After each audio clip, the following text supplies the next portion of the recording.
All right, it's time to talk about an album that I was pretty excited for throughout the year, and we finally have it, so let's dive into it. On the island of misfit toys, we make like to them the A Model Life by a Lonely Robot. So, Lonely Robot is the brainchild solo work from John Mitchell. John Mitchell is a British crossover prog solo artist kind of deal.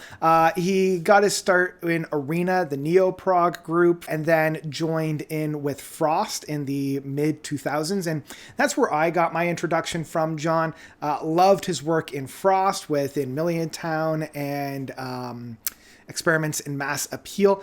He also has work in Kindo and It Bites, as well as working pretty prominently with Gandalf's Fist. The man has gotten around, and this is actually not his first work with Lonely Robot. He put out his first record in 2015 with Please Come Home, and this kind of started a trilogy of albums, following up The Big Dream in 2017, which still up to this point is my favorite work from Lonely Robot. And then finally finishing that off with Under Stars in 2019, which was fine. Like, these three albums are fine.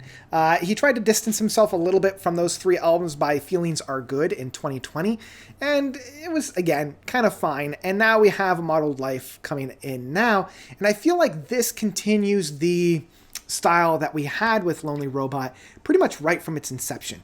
You know, like, it never really deviates that far from the norm in that case. It feels very similar to a lot of what Mitchell has been doing with both Lonely Robot as well as within Frost and It Bites. I don't want to necessarily blanket this album by saying it's fine, you know, but I mean, at the end of the day, that's kind of where I'm at for this album. I've given it at least a dozen spins, and at no point does anything really jump out and get me excited like they did on The Big Dream back in 2017. And I just feel like, I don't know, they nothing really has been recontextualized, nothing really has grown about it. So it's one of those albums where, like, if you really liked the last handful of albums, if you've liked all of Lonely Robot stuff up till now, then you're going to really like this one, because it follows pace pretty prominently. I mean, it opens up well enough with Recalibrating.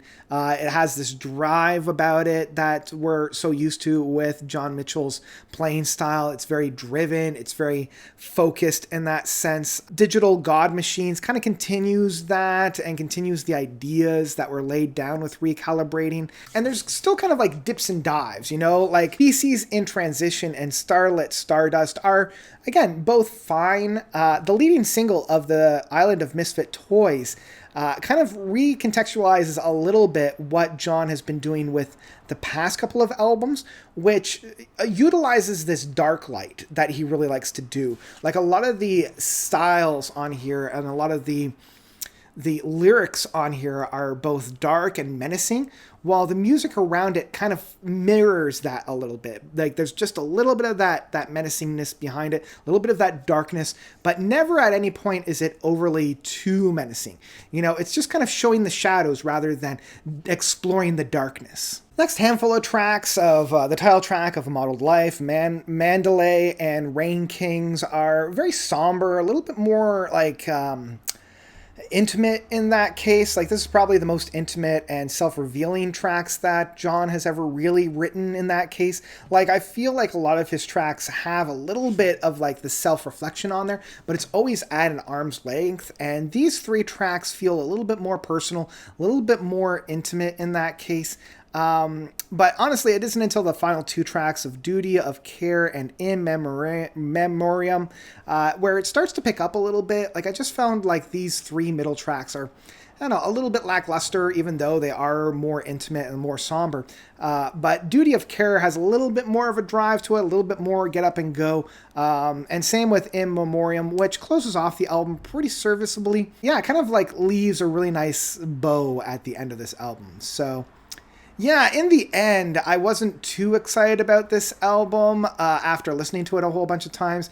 It didn't really give me anything that I was really excited to return to. When I was listening to the album, I was fine. Like, I was never like really rushing to the stereo to turn it off or anything like that. But it never, like, once the album finished, it never really gave me anything to return to upon repeated listens. So yeah, this is kind of like par for the course when it comes to Lonely Robot for me. Yeah, in the end, I will say that A Model Life by Lonely Robot is one that I would ultimately stream. You know, if you're a fan of John Mitchell, if you've heard him on Arena, It Bites, Frost, or Gandalf's Fist, and you really like what he does, then give this a spin. You're not going to be disappointed. But if you've kind of been lukewarm of his albums of late, yeah, you're probably not going to be all that excited about this one either. So, yeah, that's what I've got for this one. I wish I could have given some bigger praise, but that's kind of where I'm at for this one. Because I know that John can do brilliant work that I really connect with, because he has in the past. And I'm just hoping that, you know, his next project will do that for me. And until then, that's all I've got. So thank you all so much for watching. Let me know of your own thoughts about this album, whether you loved it, whether you hated it, by commenting down below. And yeah, that's what I've got for you guys. Thank you all so much for watching. As always, you guys are definitely the best. And until next time, notes out.